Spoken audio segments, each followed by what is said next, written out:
my god.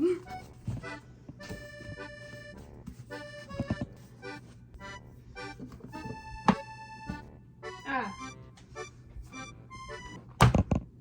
Ta-da!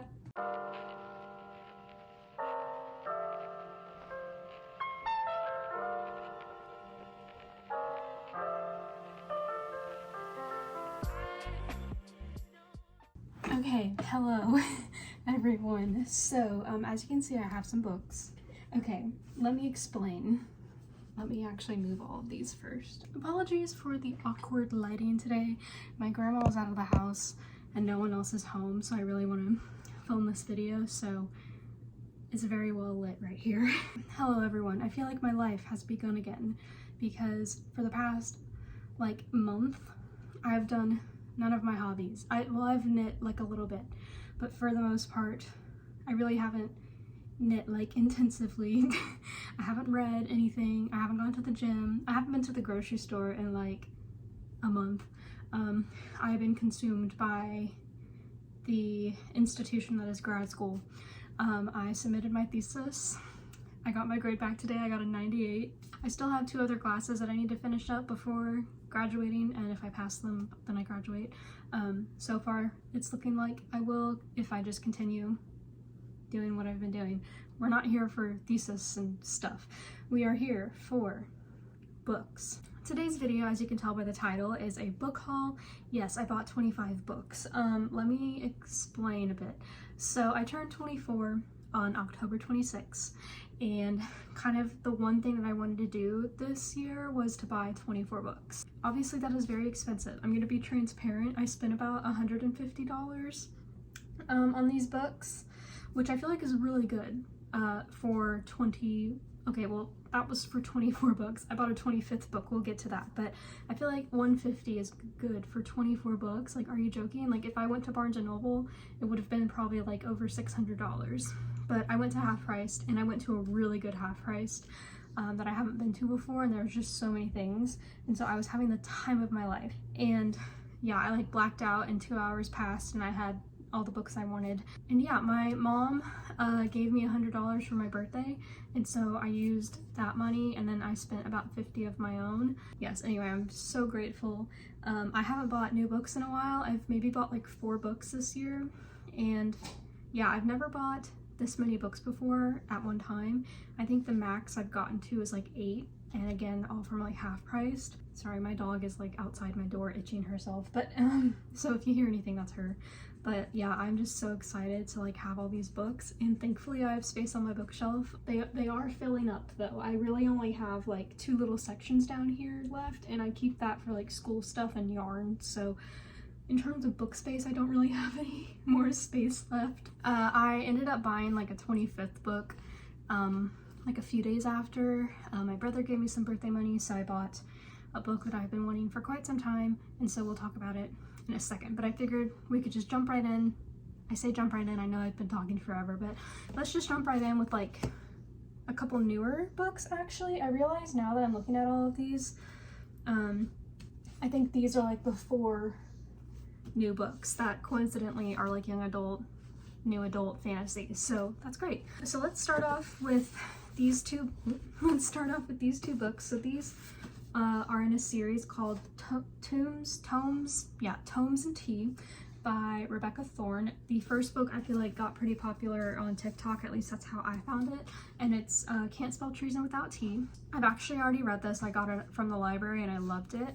And the second book came out, and it is A Pirate's Life for Tea, and I just love the covers. I think they're so wonderful. Also, the sprayed edges are really cute. I don't really like turquoise, but the orange is really calling to me for some reason, which funnily enough, I really hate both of these colors, but for some reason, the orange looks really nice, like sprayed on here. But yes, I love like the little catchphrases down here. This one says, a cozy fantasy steeped with love, and then this one is, a cozy fantasy where love sets sail. And I love them, and they have this beautiful like cover art, not cover, inside cover art, kind of on the inside. Oh, I love this one so much. Oh, I love these. I love this first book. It's basically if you like Legends and Lattes, but you kind of want something a bit more like action-packed, but like still pretty like cozy fantasy, low stakes kind of. I definitely recommend this series. I haven't read the second book yet, but essentially you're following Raina and Chianthe. They're girlfriends. One of them was like one of the queen's like assassins, and the other one is like the leader of like mages or something, like the archmage or something. I actually don't know what it's called. They just decide to leave everything behind and go open up a bookshop slash tea shop in the middle of nowhere, essentially in kind of this really small town. And so it's about them setting up a shop, and then of course there are dragons. And so we have a lot of just like wonderful things in this book, and I feel like I said, if you like Legends and Lattes but just want something a bit more, this is it. And so I'm really excited for the second book. I didn't realize this was going to be a series, but I'm really excited. The third book I think is coming out eventually, but the title makes me so excited for that one. I just love the two characters in this book so much, and I'm so happy to like how this cover is so nice. I love it. I love the back of this one with like the horse. I love the person who did these covers, and I love the person who did the art on the inside. I don't know who did the cover anyway, but I love the dedication. It says, "To the people who gave me 1-star reviews because the first book had lesbians. I doubled the lesbians in this one just for you." I love that. But yeah, so I'm really excited for both of these, and I can't wait to read them. I might read this one this month actually. And then I bought the third book in the Locked Tomb series. Fun fact, I actually have the original like Gideon the Ninth that says like Locked Tomb trilogy on here. Like this is like OG before it got switched to I think 4 books. I loved Gideon the Ninth. The last kind of couple pages broke my heart though, and if you know, you know. And so I actually haven't read Harrow or Nona. I don't know anything that happens in them, and I'm waiting till Electa the Ninth comes out in paperback to read the whole series, because it broke my heart. If you like lesbians, the first book has it. I don't know about the rest of them, but essentially it's like lesbian necromancers in space, and it's this really cool world. The writing is a little difficult to understand, I feel like. I don't know if that's changed in the next few books, but I am excited to like jump back into it, so yes. And then sort of the last like new release I got was Emily Wilde's Map of the Otherlands, which is book 2 in the Emily Wilde series. I have book 1 right here, and as you can see I have the fancy Barnes & Noble edition, and of course Barnes & Noble came out with their edition. I wouldn't have bought this one if I had known, so then that way I could have 2 matching editions. But honestly, I love both of these covers, so I'm just trying not to be too like beat up about it. Like it's not the end of the world if they're different. I think this is so pretty. Emily Wilde follows Emily, who is a like fairy naturalist. She studies fairies, and she also has a colleague named Bamblebee, and they're really cute and kind of like a grumpy sunshine relationship where the guy is the sunshine and the girl is the grumpy one, and their relationship is just, I love it, and seeing them interact throughout the first book was hilarious, and I'm so excited to see them more in the second book. The series is very like true to folklore about fairies, I feel like. I mean, I don't know much about folklore, but it really does depict fairies as like they're cruel and like mischievous ways and stuff, which I feel like is sometimes lacking in current fantasy. A lot of fantasy just kind of has like 6 foot plus tall men with like wings and giant it's fine if that's, you know, how people want to write fairies. I personally don't care. I love the first book. I think it was actually the first book I read this year, Emily Wilde's Encyclopedia of Fairies, so I'm very excited to get to the second book eventually. And I'm assuming she goes to the other lands just from the title. But if you also like A Natural History of Dragons, you'll really like that series as well. Okay, so the next 2 books I have are what I call my shirtless man romances. There's no shirtless men on the cover, and one of them doesn't even have men, but this is kind of what I like, the category I call them. You know, the mass paperback like romance kind of books that your grandma would read. Well, I don't think my grandma would read this one, but she'd probably read this one. But yeah, so I've actually read both of these. So this first one is Reckless in Texas by Carrie Lindell. This is the Texas Rodeo series. I love this series. I just randomly picked it up from the library. I actually picked up book 3 first, and I just fell in love with it. Like, that one's about Cole and Shawnee, I think. And I loved Cole. He actually, like, is autistic, and then Shawnee has, like, some actual character to her. I was very impressed by the author's ability to give us, like, characters in these books, because sometimes I feel like the books in these kind of, you know, this kind of like genre really, like, the characters really don't have any substance to them, and they're just kind of blank slates to write smut with. And so Reckless in Texas is the first book in the Texas Rodeo series, and it follows Violet Jacobs and Joe Cassidy, and I've been meaning to read the second book. I just haven't gotten around to it, but I think I do want to get the rest, at least like the first 3 in the paperback, because I feel like I'll like the second book. And yeah, so I just really enjoyed this, so I wanted to have my own copy. And then I've also read this as well. This is The Perks of Living a Wallflower by Ridley. This is the second book in the Wild Winchester series. The first book is The Duke Heist, and it follows Chloe and some guy I forgot the name of. I really like this series. If you want like a more inclusive Bridgerton, this is it. Like, this series has obviously queer characters, it has disabled characters, it has POC characters, and it's really just this like family of, like, I think it's like 8 or like 6 or 8 family members who were all orphaned and adopted by a baron, and kind of trained to fight crime in a sense. Not like superhero kind of stuff, but just like, you know, making sure that those impacted badly by like society, so that those in kind of poorer situations are not, you know, taken advantage of by the upper class, and just kind of righting these wrongs and making sure that, you know, when they can, that they can ensure like more equality in like these areas. And so I really love that. And so the second book follows one of the sisters, Thomasina, who honestly is kind of described as being non-binary, I think, at some point in the book. And so I was kind of hoping that they would kind of delve into that. I thought that'd be kind of cool, but the author didn't really go any farther than that, and that's okay if she didn't want to. I still loved it regardless. And so Thomasina, her name's Tommy, or her nickname is Tommy. Essentially, she can like shapeshift in a sense. Each of the siblings has kind of like a key like talent, I guess, if you will. And so Tommy can just change into whoever and just morph into different people through like costume and like makeup. And so it's really cool. She's able to like infiltrate like spaces and stuff. And so she ends up courting Miss Philippa York, who is trying to get married, and eventually things happen.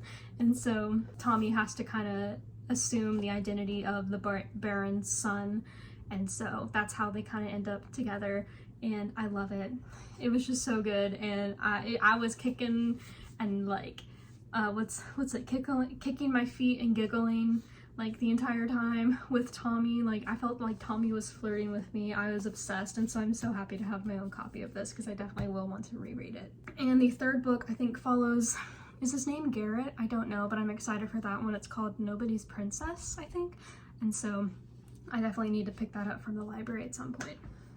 Okay, so we have a bit more fantasy. I'm gonna rapid fire through these probably, but I got the rest of the Percy Jackson and the Olympians series. I actually read this on Kindle ages ago when these first came out. I had a Kindle and I read all of them on there.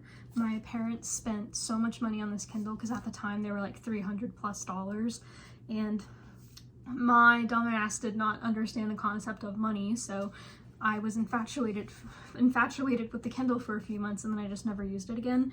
And I hate myself for that all the time, because I just didn't understand, you know, how much my family had spent on the Kindle. Yes, I still keep it, even though the battery life is awful. I just love that my mom and my dad got me that. Anyway, so I got the rest of these because I actually only have the first book in print, and so I got the rest of these ones. I decided to get the Lord of the Rings trilogy.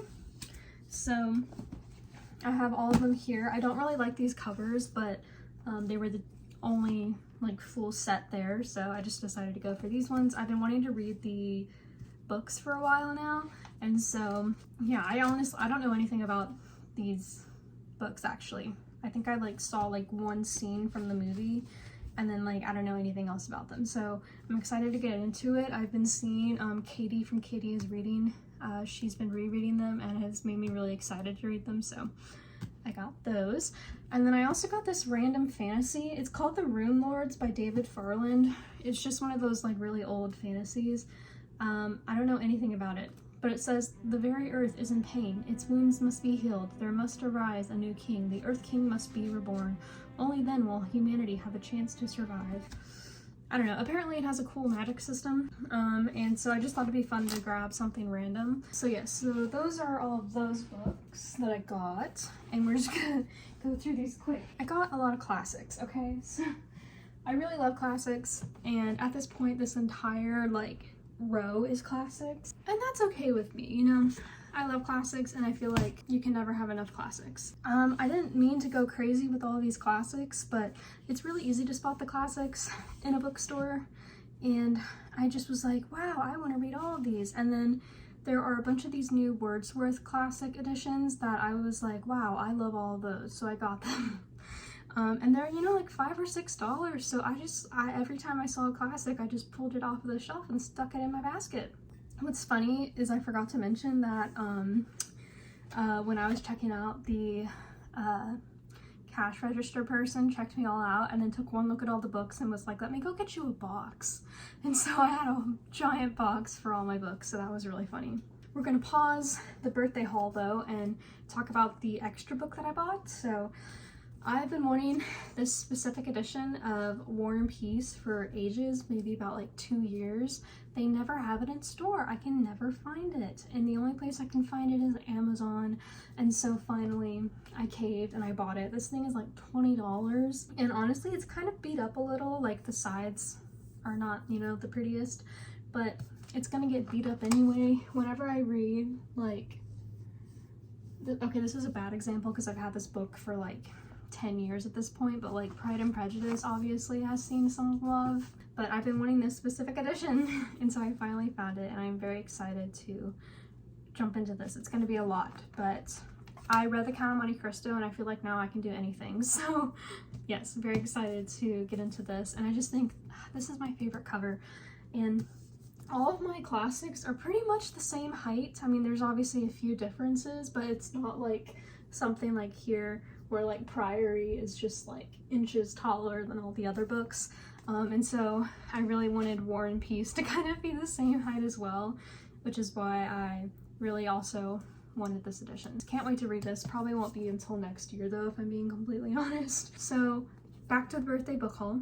I got the Scarlet Pimpernel by Baroness Orski. This is also a book that I've already read. I did get a few books, obviously, that I've already read. I've been checking stuff out from the library like crazy this year, and so I really wanted to get a couple books to have for myself that I really loved. So this was one of them. This is following Percy and Marguerite, who are in England, I think.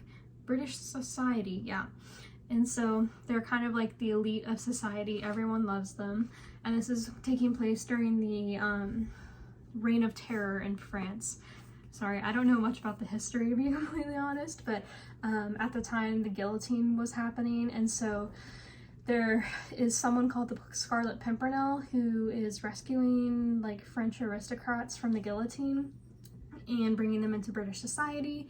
And then you also have Marguerite and Percy in the book as well, and so you kind of get that perspective. And Marguerite accidentally sets these like people off, who French agent Chauvelin, who is like tasked with bringing down the Scarlet Pimpernel, and Marguerite accidentally puts him on his trail. And so I wasn't expecting to love this, but the first sentence really like drew me in when I was looking at it at the library. It says, a surging, seething, murmuring, oh my god, I can't speak. A surging, seething, murmuring crowd of beings that are human only in name, for to the eye and ear they seem naught but savage creatures, animated by vile passions and by the lust of vengeance and hate. And of hate.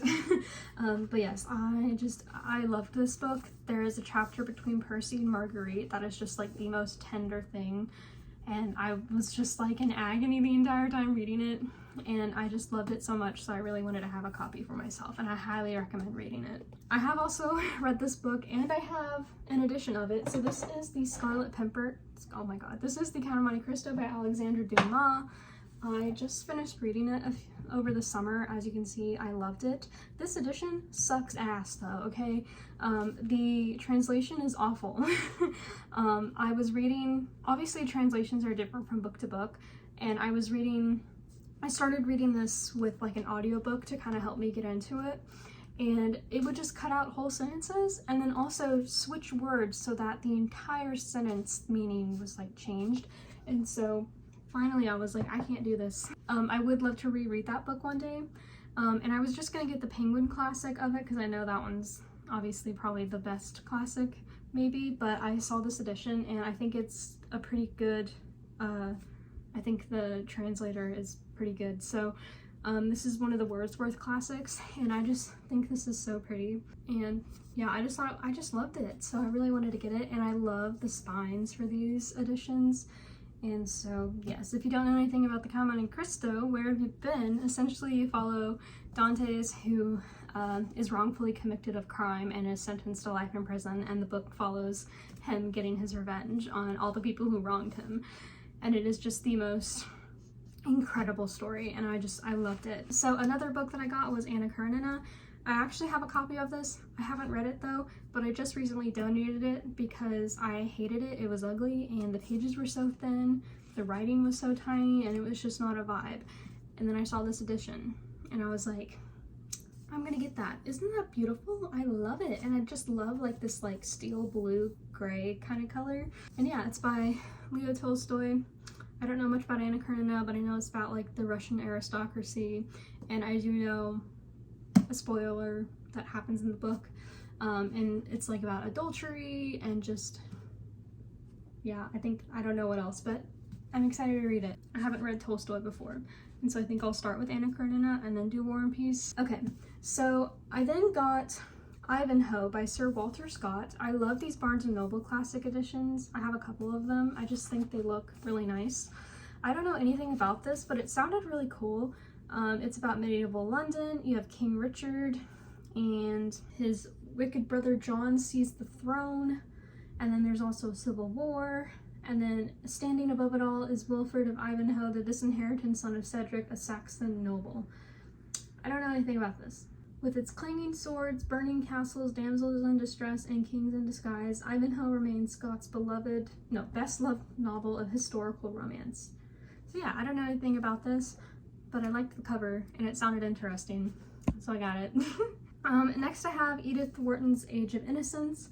Again, don't know anything about this, but I think it just follows society and just kind of makes commentary on it. I don't know. I thought the cover was pretty, and I know a lot of people really like it. I also love Oxford World Classics, so into the cart it went. And then next I have Fyodor Dostoevsky's, why can't I ever pronounce that name? This is The Idiot, and it's another one of the Wordsworth classics. I have two of his books. I have The Brothers Karamazov and Demons, and I saw this one, and again it's about Russian stuff and there's crime, so clearly he likes writing about a certain thing. Actually, is there crime in here? I have no clue. Amatory and financial intrigues? I don't know, but I thought, hey, this is shorter than the other two. Why don't I start here with Dostoevsky? So that's where we are. I'm tempted to read this soon for whatever reason. I don't know why, but I'm kind of drawn to this. At 9 o'clock in the morning, towards the end of November, the Warsaw train was approaching Petersburg at full speed. It was thawing and so damp and foggy that it was difficult to distinguish anything 10 paces from the line to right or left of the carriage windows. Pretty. Okay. Next. Tale of Two Cities, Charles Dickens. Haven't read anything by Charles Dickens. I've tried to read Bleak House and Great Expectations, but this was back in high school, and I tried to read Bleak House in middle school. Obviously didn't get into it. I would like to read him eventually, and I thought Tale of Two Cities was a good place to start. It's tiny and it's pretty. It's another one of the Wordsworth Classic editions. Again, the covers are so nice. They look so good all next to each other. They just look so good next to each other. I love it. And I'm curious if there's like a knitting theme in this book, because I feel like every Tale of Two Cities book that I've seen has like knitting needles on it. Like I think the Penguin cloth bound edition has knitting needles on it too. Oh, this is also about the Reign of Terror. Okay, so I'm curious to see how this compares to Scarlet Pimpernel. Traces the private lives of a group of people caught up in the cataclysm of the French Revolution and the Terror. Interesting. No idea what it's about. Okay. And then another book by Dickens, we have Bleak House. This follows a unforgettable portrait of the decay and corruption at the heart of law and society in Victorian England. And there's like a court case going on, which apparently has dragged on for decades. Why, I do not know. As a question of inheritance becomes a question of murder, the novel's heroine, Esther Summerson, struggles to discover the truth about her birth and her unknown mother's tragic life. Can the resilience of her love transform a bleak house, and more devastatingly, will justice prevail? So, yeah, I thought that might be interesting. I wanted to read this back in high school, or no, middle school, like I said. They had a really cool, like, edition, I remember, in the library, and that's kind of what drew me in, and I just, obviously, I did not understand classics at such an age. Chapter 1, In Chancery, London. That's the first sentence, that is it. Eventually, I will get to this. And then not last but not least, okay, 2 more books. So this is my last classic. This is The Watsons, Lady Susan, and Sanditon by Jane Austen. And so these are 3 of her lesser known novels. And I still have 1 more of her main novels to read, which is Mansfield Park, but I really liked this edition of the rest of her books. I love like blue and orange together, even though I hate orange. But I just thought this was really pretty. And this is one of the Arcturus editions, which aren't my favorite, but I did really like this. Knowing Jane Austen, it's going to be about a girl named like Jane or something, and finding love, I'm assuming. I don't know, young women in society. But yes, I thought it was small and I could read it over time. So don't know anything about that. Last but not least, I have a knitting book. I was looking for like 1 more book, and I was like, let me go to the craft section. And I found a book on folk shawls, 25 knitting patterns and tales from around the world. I think this is really just like European shawls, like white European. Oh no, I lied, Japan. Oh, wow, okay. Faroe Islands, I don't know where that is. The American Heartland. Mexico and South America, Native America, the Himalayas, Spain. Variations, I'm assuming that's just other stuff. Wow, okay, I thought this was just like Western Europe. Okay, but it goes through a couple different techniques, and then it just has a bunch of different shawl patterns, and I love shawls. I don't know why. I'm a grandma at heart, I guess, but I just thought these were so pretty, and these are like massive shawls, and so I need a lot of yarn for this. But yeah, there was one that like really drew me in. I can't remember what it was. One that I ultimately decided to buy the book over. Was it this one? Oh, I think it might have been this one. I just thought this looked really cool. So, yeah, very excited. I definitely need to knit another shawl soon. I just need to find enough yarn, and yarn that like is good for it, because I feel like I never have the right yarn. Oh, they got more. Folk knitting in Estonia, folk mittens, folk socks. Nice, okay. Cheryl can frequently be found touring the country with her husband Gary on their Harley Davidson. That's funny. But yeah, anyway, that is all the books that I bought. We definitely kind of went pretty fast through the last couple books, but I haven't read these, so not much to say about them. But yes, that is all my books. Oh my gosh, I have a lot of reading to do. I'm very excited because, like I said, I finished my thesis and I'm about to graduate, so things are slowing down a little, so I can finally have some time to have for my hobbies again, which is really nice. And yeah, eventually get through all these books. I'm gonna be honest, the classics are gonna take a while. I have never read 9 classics in a year. I think I got to like 6 last year, so it's gonna take a while. But yes, I'm very excited for like some of the fantasy and everything, and yeah, I'm so happy to like get into reading for fun again. I've been reading a lot of like scientific literature, and it's fun, but it's not fun, you know? So yes, anyway, I need to prepare for a meeting with a potential advisor for a PhD program. Anyway, so let me know of any books that y'all bought recently. I'd love to hear some recommendations if y'all have any.